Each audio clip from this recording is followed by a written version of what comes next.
Fairness and Accuracy in Reporting did a survey of CBS Evening News, ABC World News, and NBC Nightly News for the first 9 months of 2013 to see how often they mentioned climate change. And of course, this is in the face of more extreme weather events happening all the time, which are being covered by the news. So think about it. We crossed 400 parts per million this year. That was considered like a scary barrier. We're now past that. We had the warmest year ever for the continental U.S., last year being 2012. Records being broken all over the place. You know, droughts nonstop, hurricanes more powerful, you name it, it's going on.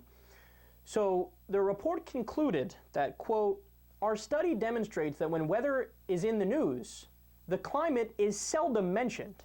It's almost as if the climate and the weather were happening on two different planets.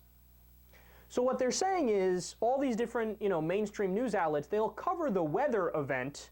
Hey, there was a huge hurricane. Hey, there were these tremendous floods. Hey, there were a record number of wildfires. Hey, we had the highest temperature ever recorded in this place. Whatever. They'll cover all that stuff. But they'll never connect it to the climate. And they'll never connect it to the trend of that happening. And they'll never connect it to climate change. So this is clearly a problem. I'll give you more specifics. Out of 450 segments about extreme weather, just 16 of those reports mentioned climate change. Quote, in other words, 96% of extreme weather stories never even discussed the human impact on the climate. Gee, and we wonder why.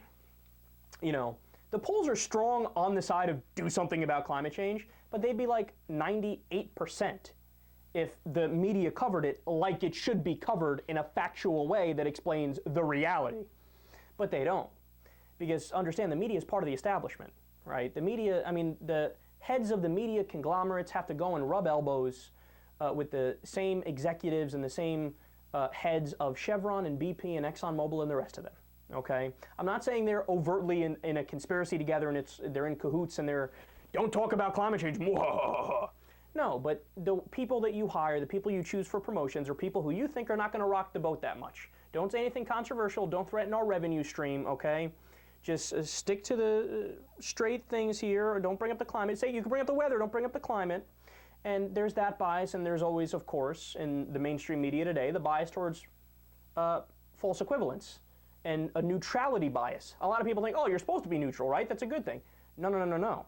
The media is supposed to be objective, not neutral. Neutral means it's always 50-50. Both sides are always right. The person who says there is climate change is just as valid as the person who says there isn't. All opinions are equal. Well, no. In the real universe, objectively speaking, sometimes one side is just right and the other side is just wrong, okay? And you're supposed to be objective. But one of the biases we see all the time in the mainstream media today is a bias towards neutrality. So there's multiple different things here pulling the news broadcasts in different directions. And unfortunately, what we're swinging and missing on is a very important topic that should be covered in a detailed, serious way. And people say, oh my God, don't you scaremonger, don't fearmonger. No. In this case, you should fearmonger. Want to know why? Because it's really scary.